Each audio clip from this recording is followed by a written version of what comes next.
જય માતાજી મિત્રો, આજે આપણે નાના મોટાના બધાના ફેવરિટ એવા મુંબઈના પ્રસિદ્ધ વડાપાઉં બનાવીશું, જે એકદમ ટેસ્ટી બનશે અને સાથે આપણે લાલ સૂકી ચટણી પણ બનાવીશું. તો બનાવવાનું શરૂ કરીએ. તેની માટે મેં અહીંયા સૌપ્રથમ લીલો મસાલો બનાવવાનો છે. તેની માટે મેં અહીંયા કોથમીર, લીમડો, થોડો આદુનો કટકો અને લીલું મરચું લઈ લીધું છે.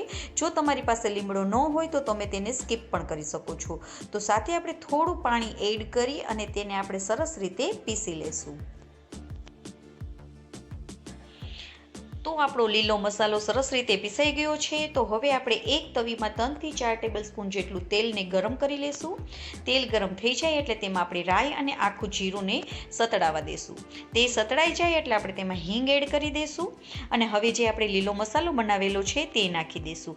તેને પણ આપણે થોડી વાર માટે સતડાવા દઈશું. તેની સુગંધ એકદમ સરસ આવવા માંડશે. તેનો મિનિંગ કે તે સરસ રીતે કૂક થઈ ગયું છે. તો જરૂર મુજબ આપણે તેમાં થોડું મીઠું પણ ઉમેરી દઈશું.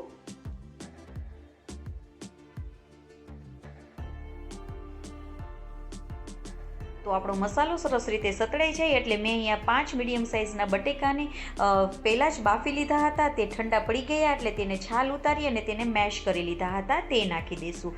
જો તમારે થોડું રહી ગયા હોય, ગઠ્ઠા રહી ગયા હોય બટેકાના, તો આવી રીતે ચમચા વડે તેને મેશ કરી અને બધાને મિક્સ કરી લેવાના.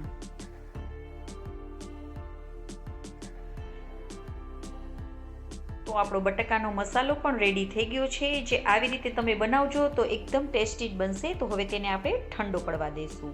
હવે આપણે ત્યાં સુધીમાં સૂકી લાલ ચટણી બનાવીશું. તો તેની માટે મેં અહીંયા બીને સરસ રીતે શેકી લીધા હતા અને તેના કોતરા કાઢી લીધા હતા. સાથે આપણે લસણની કળી એડ કરી દઈશું. જરૂર મુજબ મીઠું ઉમેરીશું, આખું જીરું અને કાશ્મીરી લાલ મરચું ઉમેરીશું, જેથી કરીને આપણને તીખાશ ઓછી લાગશે અને આપણે લાલ કલર ચટણીનો એકદમ સરસ આવશે. તેને પણ આપણે પીસી લેશું. તો આપણી ચટણી પણ રેડી થઈ ગઈ છે.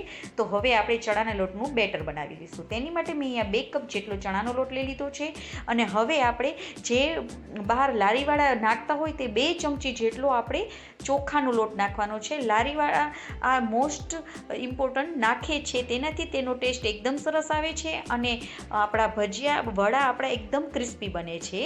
તો તે જરૂરથી નાખજો. હવે સાથે આપણે મીઠું, હળદર અને લાલ મરચું એડ કરી અને તેમાં થોડું પાણી એડ કરી અને તેનો સરસ બેટર બનાવી લઈશું. થોડું પાણી એડ કરતા જઈશું ને તેને મિક્સ કરતા જઈશું, જેથી કરીને આપણા ચણાના લોટમાં લમ્સ ના રહે.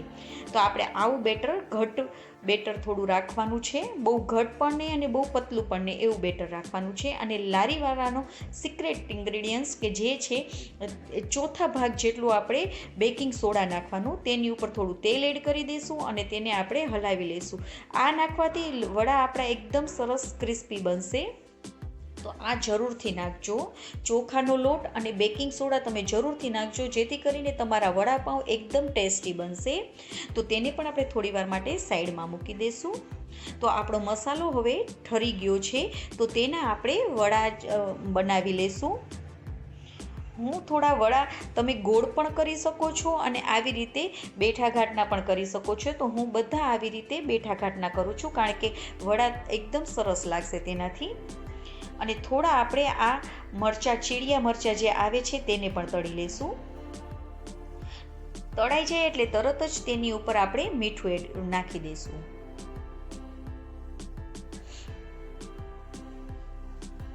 હવે આપણે વડા બનાવવા માટે આપણે જે વડાનો ભાગ કરેલો છે તેને આપણે ચણાના લોટ ખીરામાં આવી રીતે ડીપ કરી અને તેને આપણે તળી લઈશું.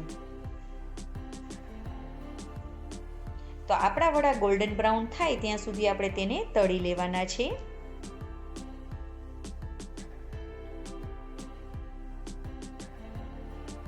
તો છે ને, એકદમ સરળ રીતથી તમારા આ વડાપાઉં રેડી થઈ જશે અને બધાને ખૂબ જ પસંદ આવશે.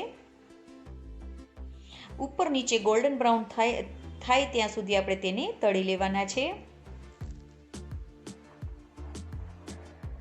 તો આપણા વડા રેડી થઈ ગયા છે. આવી રીતે આપણે બધા વડાને કરી લેશું. હવે આપણે પાઉં લઈ લેશું. તેને મેં વચ્ચે ભાગથી આવી રીતે કટ કરી લીધા છે. તો હવે તેમાં આપણે પહેલાં ગ્રીન ચટણી લગાવી દઈશું.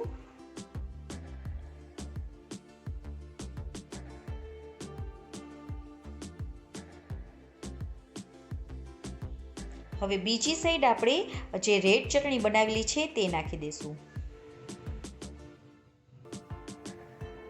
તેની ઉપર આપણે એક વડું રાખી દઈશું. ફરીથી ઉપરથી આપણે રેડ ચટણી જે છે તે નાખી દઈશું.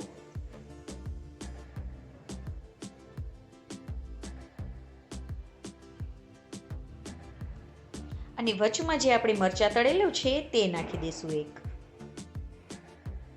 તો એકદમ ટેસ્ટી એવું રેડી થઈ ગયું ને આપણું વડાપાઉં. આવી રીતે આપણે બધા વડાપાઉં કરી લેવાના છે. તો મુંબઈમાં પ્રસિદ્ધ એવો વડાપાઉં આપણું રેડી થઈ ગયું છે, જે એકદમ ટેસ્ટી બન્યું છે અને તમે જરૂરથી ટ્રાય કરજો આ વડાપાઉંને.